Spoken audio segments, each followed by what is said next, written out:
नमस्कार, बहुत स्वागत है आपका ओंकार न्यूज में। मैं हूं आपके साथ ज्योति यादव। तो बुलेटिन की शुरुआत करेंगे इस वक्त की बड़ी खबर के साथ। जेडीयू के राष्ट्रीय अध्यक्ष ललन सिंह ने कहा है कि दिल्ली में नए संसद भवन का उद्घाटन प्रधानमंत्री के हाथों नहीं बल्कि राष्ट्रपति के हाथों होना चाहिए था। उन्होंने आरोप लगाया कि बीजेपी और केंद्र सरकार इतिहास को बदलने में लगी है, लेकिन इसका पुरजोर विरोध होगा। उन्होंने ये भी कहा कि यही कारण है कि जेडीयू समेत विपक्षी दलों नए संसद भवन उद्घाटन समारोह में जाने से बहिष्कार किया है।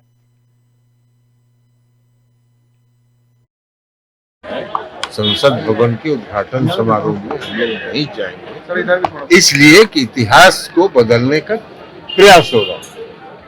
अब ये इतिहास बदलने में उनके भागीदार नहीं होंगे। राष्ट्रपति को अगर संसद भवन बना ही था तो राष्ट्रपति को बुलाना चाहिए था, प्रधानमंत्री कौन होते हैं? तो वहीं पटना केंद्र सरकार द्वारा नए संसद भवन के उद्घाटन को लेकर लगातार सियासत तेज है। देश के 19 विपक्षी दलों द्वारा इस कार्यक्रम का विरोध किया जा रहा है। तो वहीं जेडीयू कोटे से मंत्री मदन सैनी ने पत्रकारों से कहा कि देश की प्रथम महिला को राष्ट्रपति बनने पर जो बीजेपी आदिवासी और महिला का जाप कर रही थी, आज उन्हें अपमानित किया जा रहा है। संसद भवन का उद्घाटन राष्ट्रपति के द्वारा कराया जाना चाहिए। भारतीय जनता पार्टी संसद भवन के नए परिसर को लेकर ऐसा बर्ताव कर रही है जैसे कि उनकी पार्टी से निजी पैसे से बनाया गया है, लेकिन यह जनता की गाड़ी कमाई का पैसे निर्माण पर लगा हुआ है और जल्द ही जनता अपना निर्णय सुनाएगी और आगामी लोकसभा चुनाव के बाद इसमें संसद भवन में उन्हें प्रतिनिधि नहीं दिखेंगे। ये तो सोचने वाली बात है कि देश में संसद का निर्माण हुआ है और एक दो दल नहीं बल्कि 20 दल देश के अंदर, मान के चलिए कि जितने भी दल हैं वो सभी लोग इसका विरोध कर रहे हैं। विरोध संसद भवन बनने का नहीं हो रहा है, बल्कि इसके जो भारतीय जनता पार्टी के नेता हैं या माननीय आदरणीय प्रधानमंत्री जी, ऐसा लग रहा है जैसे कि भारतीय जनता पार्टी ने अपने निजी स्रोत से उसका निर्माण करवाया और उद्घाटन में देश के महामहिम राष्ट्रपति जी को जब आपने बहुत प्रचारित करके आदिवासी महिलाओं को आपने यह मौका दिया, तो चाहिए कि उनको भी इसमें ससम्मान बुलाना चाहिए। जब देश के महामहिम राष्ट्रपति जी को आप सम्मान नहीं दे रहे हैं तो फिर दिखाने के लिए दूसरे दल को बुलाने का कोई औचित्य नहीं है। और देश के अंदर में विरोध होने का एक और भी बड़ा वजह है, और सभी जो एकजुट है विपक्षी दल, उसका सबसे बड़ा वजह है कि लोकतंत्र में अगर भारतीय जनता पार्टी के नेताओं का और माननीय प्रधानमंत्री जी का विश्वास नहीं है और उनका रवैया राजतंत्र के तरह है, उसका भी विरोध हो रहा है। जब आपका देश के लोकतंत्र में, संविधान में आपका आस्था नहीं है तो यह दिखावा करने की आवश्यकता नहीं है और हम तमाम विपक्षी दल इसका। चलिए अब बात पलवल की कर लेते हैं। नए संसद भवन के उद्घाटन का विरोध, राष्ट्रपति से उद्घाटन कराने की बात कही जा रही है। केंद्र सरकार को विपक्षी नेताएं सारे तानाशाह सरकार बता रहे। दरअसल होडल में कांग्रेस प्रदेश अध्यक्ष उदय भान ने नए संसद भवन के उद्घाटन को लेकर कहा कि उनके कांग्रेस के नेता राहुल गांधी ने जब उद्घाटन की तारीख आई थी उसी समय इसका विरोध किया था। उन्होंने कहा कि 28 मई को जो नए संसद भवन का उद्घाटन होने जा रहा है, इसका उद्घाटन देश की राष्ट्रपति को करना चाहिए, क्योंकि लोकसभा और राज्यसभा दोनों को मिलकर संसद बनता है। लेकिन यह सरकार तानाशाही सरकार है जिसने राष्ट्रपति को यह सम्मान नहीं दिया, जिसको लेकर विपक्षी पार्टियों ने इस कार्यक्रम का बहिष्कार किया है।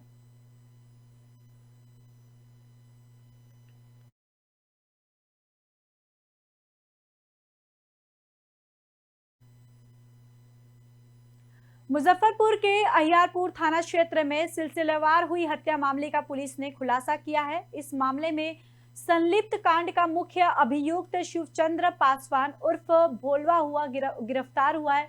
साथ ही साथ आपको बताते चले कि सरिया लकड़ी का बट और कुदाल भी पुलिस ने बरामद किया है। दरअसल एसएसपी राकेश कुमार ने प्रेस कॉन्फ्रेंस कर ये जानकारी दी है। उन्होंने बताया कि अहियापुर थाना क्षेत्र में 4 गार्ड को निशाना बनाया गया है, जिसमें सिलसिलेवार तरीके से 3 की हत्या की गई है और एक गंभीर रूप से जख्मी हालत में इलाज के लिए भर्ती कराया गया था। मामले में मुजफ्फरपुर पुलिस की विशेष टीम ने उद्भेदन कर लिया है और मामले में महिला सहित अन्य को हिरासत में ले लिया गया है।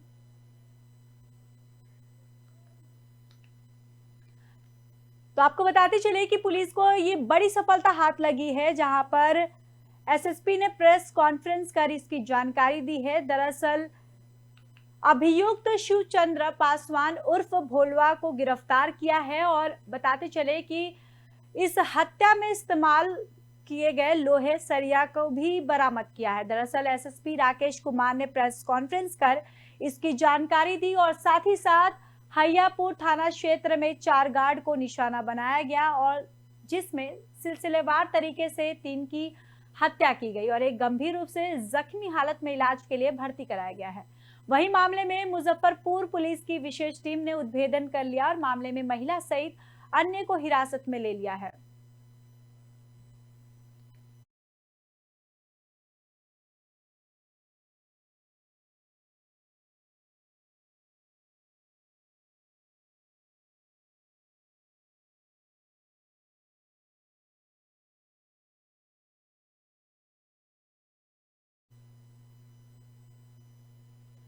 नवादा जिले के रो थाना क्षेत्र के सियूर गांव में रंगदारी नहीं देने पर बदमाशों ने कोर्ट के एक मुंशी के साथ जमकर मारपीट की, जिसे इलाज के लिए सदर अस्पताल में भर्ती करवाया गया। मुंशी के उपचार सियूर गांव के निवासी विक्रम कुमार के रूप में किया गया। वहीं ये भी बताया जा रहा है कि विक्रम कोर्ट जाने के लिए घर से निकला था, तभी गांव से निकलने के पहले बदमाशों ने रास्ते में छेक कर उसके साथ मारपीट करने लगे। पीड़ित युवक का यह भी कहना है कि उसके पास रहे कोर्ट के कागजात और कुछ नगद रुपए समेत अन्य सामान भी बदमाशों ने छीन लिया। फिलहाल जख्मी मुंशी का इलाज अस्पताल में जारी है।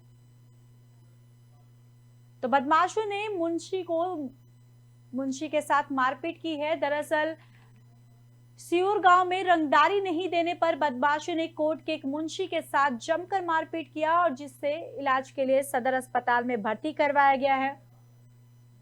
वहीं मुंशी की पहचान सियूर गांव निवासी विक्रम कुमार के रूप में किया गया है। बताया जा रहा है कि विक्रम कोर्ट जाने के लिए घर से निकला था, तभी गांव से निकलने के पहले बदमाशों ने रास्ते में छेक कर उसके साथ मारपीट करने लगे।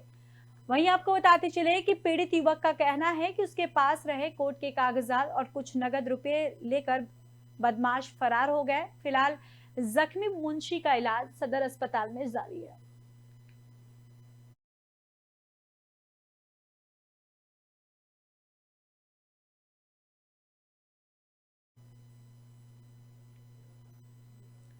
तो वहीं नरसिंहपुर चौक से पहले स्थित मां दुर्गा नर्सिंग होम में देर रात एक मरीज के इलाज के दौरान मौत हो गई है। बताते चले कि मौत होने के कारण आक्रोशित लोगों ने जमकर बवाल काटा है। वहीं भारी संख्या में ग्रामीण जमा होकर नर्सिंग होम के बाहर हंगामा करने लगे और नर्सिंग होम बंद करने की मांग करने लगे और इस मामले में मृतक की बग्गी में भी बताया गया कि मेरा भतीजा पवन कुमार गुप्ता की सोमवार की शाम पेट में दर्द होने से तबीयत बिगड़ गई थी। तब घर के लोगों ने मां दुर्गा नर्सिंग होम में भर्ती करवाया। 2 दिनों के इलाज के बाद जब पवन की तबीयत बिगड़ने लगी तो मां दुर्गा नर्सिंग होम के संचालक डॉक्टर रुपेश कुमार ने मुजफ्फरपुर शहर स्थित निजी नर्सिंग होम ले गए, लेकिन वहां भी भर्ती नहीं किया गया। इस दौरान उसकी मौत हो गई है। वहीं एम्बुलेंस में लाश को रखकर 2 महिला के साथ 4 घंटे तक एम्बुलेंस में घूमता रहा। उसके पश्चात उसकी छिपाकर बगल के प्लॉट में रख दिया गया। जब हम लोग पूछताछ के लिए गए तो कोई संतोषजनक जवाब हमें नहीं दिया गया। उसके बाद खोजबीन करने लगे तो एम्बुलेंस शव को रखा पाया गया और गांव के लोगों को सूचना हुई तो लोग जमा हुए और हॉस्पिटल बंद करने की मांग भी करने लगे। इसी दौरान इलाज के दौरान उसके पिता से और हॉस्पिटल वाले 10,000 रुपए ले चुके थे और इस नर्सिंग होम का संचालक मुसहरी के तत्कालीन थाना अध्यक्ष रिश्तेदार है और इसलिए इस पर कोई कार्रवाई नहीं होती। रंजित कुमार, गणेश कुमार, महेश कुमार ने यह भी बताया कि इस नर्सिंग होम के संचालक डॉक्टर रुपेश कुमार बिहार विश्वविद्यालय से आयुर्वेदाचार्य की डिग्री लिए हुए और एलोपैथिक का इलाज करते हुए गरीबों को लूट रहे हैं।